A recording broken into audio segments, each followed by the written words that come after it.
Welcome back. I'm Emil Hassan along with Ramona Shelburne and Dave McMenamin. The Cavs reportedly offered Chauncey Billups below market salary for their president of basketball opt-out. Sources confirmed that was part of the reason Billups turned down the offer.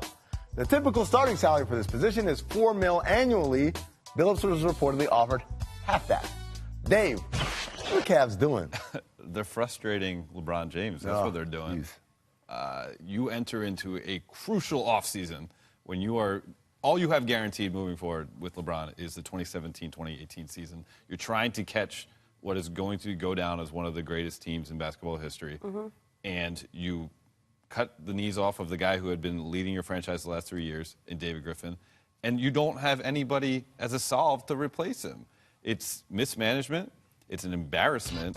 And right now, if it turns out, when we sift through the rubble of this offseason, that they ended up losing a guy like Paul George because of any, pause or any, misguidance, right? Because of the people that were in place, that's going to be egg on Dan Gilbert's face for the rest of his career. I think it's just one of those things where it's like, a friend of mine told me, like, when you go on vacation, like, you want to stay at, like, a nice hotel, right? If you're going to go on vacation, just spend the money to stay at a nice hotel. Like, if you can't do that, then just don't go. Right. Like, just stay home and save your money so next time when you go on vacation, you can stay at a nice friend's place. dinner and you just get the side salad instead of a full meal. Like, you either can go or you can't. If you want a good GM, you got to pay for a good GM. If you want to convince Chauncey Billups to leave his sweet gig here at ESPN, where he gets to hang out with Michelle Beadle on Countdown every day, and he does, he does a jump too, and he does some SportsCenter with Neil and Stan. That's fun. If you want, and then he's going to take a jump and go to Cleveland and risk LeBron leaving after 1 year. You got to pay extra for that. So that was one of the things when I said, Chauncey, don't take this job, because it's not because, they'll lowball you, but it's because the potential for these types of things to happen. Yeah. And the idea here is you're printing money with that casino next door, right? You can spend all you want, but the reason why you lost a guy like David Griffin, who, say what you will about him, the guy was a deal maker. He made things happen. So you lose him in the middle of a huge negotiation that can land you that other two-way player that LeBron needs.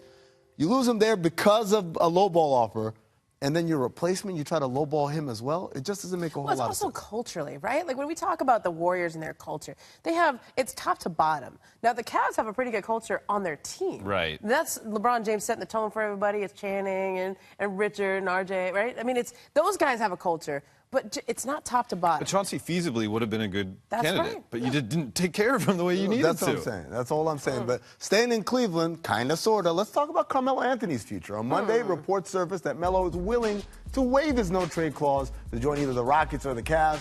Ian Begley laid out some possible trade options, along with Bobby Marks, with the main pieces including Trevor Ariza or Kevin Love. Ramona, what should the Knicks do with Melo? You know what? I think Phil was right in his time in New York probably should come to an end, because it'll be better for him, it'll be better for them. But there's a part of me that says pause. Okay, you don't have a GM there yet. Right. Steve Mills is running the show there, and he's a GM. He's good at what he does. But you're going to bring in somebody new. And David Griffin, we just talked about, is the front runner for that job. Right now, he's the only guy who's done interviews so far. He's done a phone interview. He's going to have something in person in the next week or two. You know what? You kind of want to have the guy who's going to be running the show make that big deal. Right. Okay? It should be done in the way he wants to do it. And would it be so absurd to actually think about keeping Carmelo Anthony? I mean, the guy. Syracuse, I don't know. Well, no, but there's the thing. You're one, not only just for the sake of Melo, you won't get back the same type of player, most likely. If you do, then you're getting pieces, and then you're kind of in a rebuild mode. Right. And we're talking about the 7-year D-Day, right? Kristaps Porzingis is on that as well. He's on that timeline. And do you think he wants to spend the next year being a somewhat competitive team in the Eastern Conference, or kicking the can down the road? So what kind of Melo do they get, though? Is he going to be fully engaged now that Phil's gone? Is he going to play offense and defense? Is he going to play the system that Hornacek wants to play, which is up and down, the ball moves? It's not a triangle. But it's a fast-paced offense. Well, why not give it a shot? And by the way, if you're Carmelo Anthony, you say, what are the two teams he named? Cleveland and Houston. They're not playing slow down, hold it basketball either. They play pretty up-tempo as well. So either way, there's an adjustment to happen. I'm with both of you guys. If I'm the Knicks, there's no reason to rush into this. You can take your time and see what the lay of the land is like. Let's move on to the Thunder. Russell Westbrook's future remains up in the air, but OKC isn't standing idly by. Last week, they traded for Paul George, and then this week, Andre Robertson agreed to a 3-year, $30 million deal to remain with the team. I can't believe I'm asking this. Dave, do you think OKC has done enough to convince Westbrook to stay long term? I mean, not for him to decide right today, right. But they did everything they possibly could to put their best foot forward and say, we care about you, we care about winning. We got the marquee guy this summer. Everybody wanted him, and we got him. That proves the type of franchise we're about. It's kind of amazing that 1 year ago, I mean, it was almost to the day, right? So July 4th last year is when Kevin Durant leaves, and it took them less than a year to find a new star. Now, I know Paul George may not stay there. I know Russell Westbrook may not stay there. But the fact that they were able to do this in 1 year, and let's go back to some of the moves that allowed that to happen. Just locking up Oladipo on that contract, okay? It's not a good contract. But the fact that they did that and then had cost certainty with him in a way that they could flip him to Indiana and they could take a chance on the Hoosier coming home. Maybe he could resurrect his career. And getting Sabonis in the draft day trade for Serge Ibaka. The way that they made those moves just a year out set them up to be able to make a move like this. And I think, you look at small market franchises, when somebody leaves, how long did it take Cleveland to recover after LeBron left the first time? 4 years. I mean, until he came back. Well, yeah, until he came back. Okay? Most of the time when something like that happens, when Kevin Durant leaves your franchise, you are in the lottery for the next 5 years. See, this is the thing about what I was mentioning in the monologue. You can do a lot of things right, and it still doesn't work out. I thought Dallas, when they won their championship, rather than lock in the Tyson Chandler, who was getting older, and lock in the Jose Juan Barea and those guys, they said, no, let's stay flexible because there are going to be stars coming up and we want to be able to get them. That wasn't a bad strategy. It just didn't work out because sometimes the chips don't fall the way you want them to do. Sam Presti, one of the things that pains me, and I use that very lightly, but it pains me that people say Sam Presti's a bum. This dude's one of the smartest. People say that? A lot of people say that. A lot of ignorant people say that, I should say, because they bring up the Harden trade. They bring up the Harden trade and they say you let go of Durant. But you don't look at all the good things that he did along the way to put themselves in these positions. And again, like you said, there were a lot of people lining up for Paul George with a lot better offers out there. The other thing, we're not talking about this yet, okay? But we have a whole summer to get through show, right? We're going to be doing shows this whole summer. If Russell Westbrook does not commit, okay, he knows the money's not going anywhere. He's watching to see what they do. But, okay, they already did what they were going to do. They went and got you Paul George. So this summer, Russell's got to decide if he wants to sign that extension. If he signs it, now his next job is to keep Paul George there. If he doesn't sign it, oh boy. It's like, what side of the aisle are you standing on? He shouldn't commit. Why would, if you were Russell Westbrook, would you commit now? There's no plus size to that. Right? You wait to see how you can actually play with Paul George. You wait to see if everybody stays healthy. You wait, all those mitigating factors. You wait, you push. And then the Thunder gets more and more uncomfortable. Every day that goes by that you don't sign that deal. They're already uncomfortable in that division, the toughest division in basketball this year. Speaking of Andre Robertson, we only mentioned him briefly. He's featured in our Summer League Distant Replay from this day in 2014. 3 years, I'm so excited for this. Let's see, I haven't even seen this play. What is it?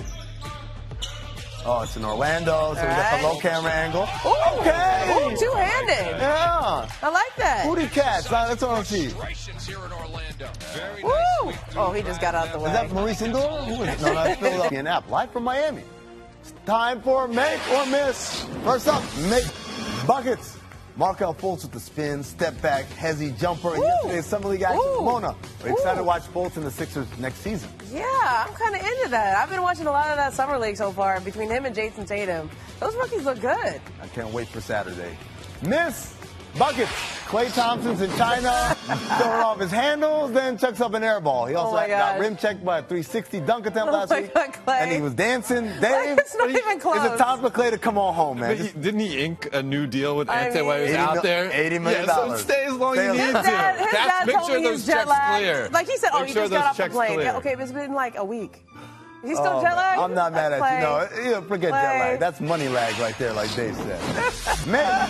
Spaghetti, spaghetti, spaghetti. Timothy Mozgov is holding some sort of rap battle at a KFC in Russia. Yes. Reminds me of my man Delonte West. Do you wish you could attend? Yes. Oh, my gosh. I would throw down with him. You've been around him. Does Timo have bars? Yeah, he does. He has the confidence to pull it off. I don't know if he actually has the skill behind it, but he has the confidence. Dude, Timo's kind of cool. I got to know him last year in LA. Can he rap?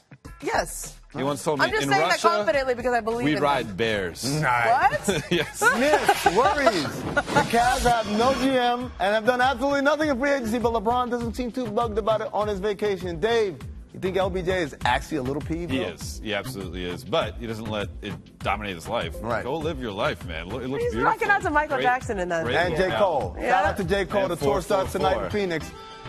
And this just in, at the buzzer. The Mavs are in the process of filing a 2-year, wait for it, $10 million deal with Dirk Nowitzki. Total or according per to year? Tim McMahon. Wow. The second season of the deal will be a team option, the source said. Dirk. Ramona, how much did Dirk This cost has got to himself by stop. I declining his mean, option? unless they have some kind of like consultancy lined up for him after he retires. Don't put that evil out $5 million a year consultancy. I mean, come on, stop, Dirk. Just get Mark Cuban's money, man. Yeah, I don't like it. You deserve more, Dirk. You deserve more. Maybe he'll host the European look, version of Shark Tank when he retires. You know, The pay him a lot. German Shark Tank. Is this going to help the Mavs win a title the next 2 years? Probably No, not. it's just going to have a Mark But you know what? You know, look, I like the message that it sends that he's like, look, I don't care as long as this keeps helping the team. Being and taken you, advantage and you of. pay me on the back end. Thanks a lot, Dave. Ramona, watched you're that going to be in European Vegas Shark Tank. tomorrow. Yeah, see you there. Dave, you'll be back here Yes, with me, right? for sure. All right, we'll do the show again. And